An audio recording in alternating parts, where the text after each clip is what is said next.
Viewers আসসালামু আলাইকুম। আমরা দেখবো যে অন্যান্য গাড়ির মাঝে কিতা গাড়ি তুষ্টার পরে বুঝায় না গাড়ি স্টার্টও আছে কিনা নাই। এটা বুঝার লাগি সহজ একটা সিস্টেম হলো ও অ্যাক্সেলেটরে ওলা চাপ দিব। চাপ দেওয়ার পরে ও যে মিটারটা আছে ওটা যদি উপরের দিকে উঠে তাহলে গাড়ি স্টার্টও আছে। আর এটা চাপ দিলে যদি স্টার্টও এটা উপরেও না উঠে তাহলে স্টার্টও নাই। এটা হলো আরপিএম মিটার। আরো বোঝার লাগি সহজ সিস্টেম হলো যেমন কেউ চাবি ঘুরাইছি আমি।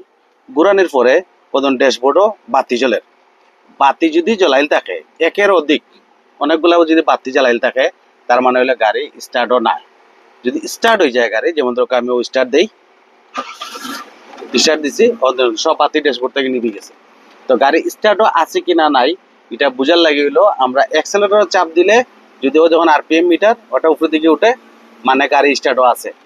আর স্টার্ট যদি বন্ধ হয়ে যায় এটা একবারে নিচে নামে যাবো। আমি আবার বন্ধ করি কাটাটা একবারে নিচে নামে গেছে। তো এটা অন্যান্য গাড়ির মাঝে জিরোর নিচে নামতো না। আমার এটা একটু প্রবলেম হলো গার্ড ভাঙি গেছে ও তাহলে এর নিচে নামি যায়। অন্যান্য গাড়িগুলোর মাঝে এটা ও জিরোর নিচে নামতো না। আবার দেখাই আমি ও চাবি ঘুরাইলাম কাটাটায় অটোমেটিক কিছু উঠলো। আমি অ্যাক্সেলারেটর স্টার্ট এবং কি ড্যাশবোর্ডে একটা দুইটা তিনটা বাতি জ্বলে আর আমি স্টার্ট দিলাম ও গাড়ি স্টার্ট আছে। এটা বোঝার লাগি সহজ সিস্টেম। এটা মনে রাখবো আমরা গাড়ি যখন আমি স্টার্ট দিই ওই সময় ওলা দিমু মানে প্রপার প্রপার স্টার্ট দেওয়ার সিস্টেম কিটা প্রপার সিস্টেম হইল গিয়া আমরা যে সময় গাড়িতে উঠবো উঠার পরে ওলা চাবি ঘুরাইয়া 5 সেকেন্ড রাখে দিমু ওলা কোনো কিছু করতাম না। মানে গাড়ি তার প্রিপারেশন লইতো পুরাপুরি রেডি হওয়ার লাগে যে তারে 5 সেকেন্ড টাইম দিলাম। 5 সেকেন্ড টাইম দেওয়ার পরে এরপরে আমরা স্টার্ট দিব। স্টার্ট দেওয়ার পরে আপনারা যেগুলো বালা বালা গাড়ি চালাইবা ও আরপিএম মিটারটা অটোমেটিকলি অনেক উপরে উঠতে লাগে যাবো। তো অঙ্ক গাড়িগুলা অটো টুনিং করবো। অটো টুনিং করিয়া এই আরপিএম মিটারটা একর মাঝে থাকবো। আশা করি আপনারা অতটুকু বুঝছেন। কারণ ধরুন আমরা গাড়ি স্টার্ট দিলাম, স্টার্ট দেওয়ার পরে এই গাড়িটা আমি চালাইতাম। চালাইতে সময় পাওয়ার যে ব্যাপারটা আছে এটা ইট পাওয়ারটা রাখবো দুই পেডালের মধ্যেখানে। ও ব্রেক ও অ্যাক্সিলেটর, ও ব্রেক ও অ্যাক্সিলেটর ওভাবে আমরা পাওয়ারটা রাখবো। পাওয়ারটা রাখার সময় ইলা হইতো না যে ও দিলাম আবার ও দিলাম, এটা ইলা হইতো না। ওইব দুইটার মধ্যেখানে পাউডার রাখবো ও অ্যাক্সেলেটার দিলাম আবারও ব্রেক করলাম, আবার অ্যাক্সেলেটার দিলাম ও ব্রেক করলাম। ও সিস্টেমে গাড়ি চালাইম। যখন ক্লাচে চাপ দেবো এক চাপে পুরা যাইতো। আমরা চাপ অনেকে আছি নতুন থাকলে বুঝি না যে পুরাটা গেছে কিনা। পুরাটা যাওয়ার লাগে সিস্টেমটা হইলো আমি যে সময় চাপ দেবো এক চাপে পুরা যেত মানে পুরা ফ্লোরও গিয়া যদি লাগে তাহলে ক্লাচ পুরো হয়েছে নাইলে হয়েছে না।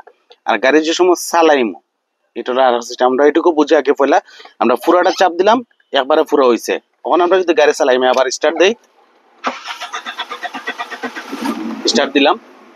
এখন আমি এই গাড়িটা চালাইতাম, চালাইতে গেলে আমি স্টার্টও আছে গাড়ি ক্লাচ করলাম, 1 নাম্বার গিয়ার দিলাম।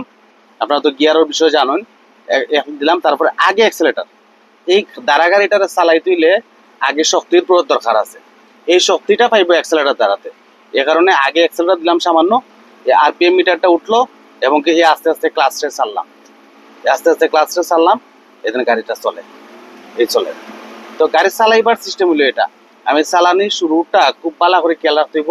আগে অ্যাক্সেলেটার দিলাম এই আস্তে আস্তে ক্লাচটা দিচ্ছি ক্লাচ ছাড়লাম তাইলে গাড়ি চলে। এই অ্যাক্সেলেটারটা ওই সামান্য একটু জায়গার মাঝেই সবকিছু। আমরা যে সময় অ্যাক্সেলেটার দেবো খুব ভালো করে খেয়াল রাখবো যে অ্যাক্সেলেটার দেওয়ার কারণে যেন আমার মানে ক্লাসটা ছাড়ার কারণে আমি এইভাবে ছাড়তাম না, ছাড়লে আর ধাক্কা মারি যাইব। আমরা যে সময় ক্লাসটাতে ছাড়বো ক্লাসটাতে ছাড়ার সময় আস্তে আস্তে ছাড়া বুঝিয়া ছাড়া যে কতক্ষণ ছাড়া। আর ক্লাসটারে ছাড়ার সময় আছেন ফায়ার গুড়ালিটা, এই যে ফায়ার গুড়ালিটা আছে একটু গ্যাপ থাকতো, গ্যাপ থাকিয়ে এইভাবে উঠে গ্যাপ থাকিয়ে আমি নামাই দিই এই দিলাম পাওয়ারটা এইভাবে গ্যাপ থাকো। এই যদি গ্যাপ থাকে তাহলে ক্লাসটা প্রপারলি ছাড়া যাইব। আর পাওয়ারটা যদি লাগাইল থাকে এই যে এই পুরা লাগাইল থাকলে আমি প্রপারলি সুন্দর করে ছাড়তে পারতাম না। সুন্দর করে ছাড়তে হলে ক্লাচ আছে এই আস্তে আস্তে ছাড়। আশা করি জিনিসটা বুঝছেন। দেখা হবে ইনশাল্লাহ পরবর্তী ভিডিও। আসসালামু আলাইকুম।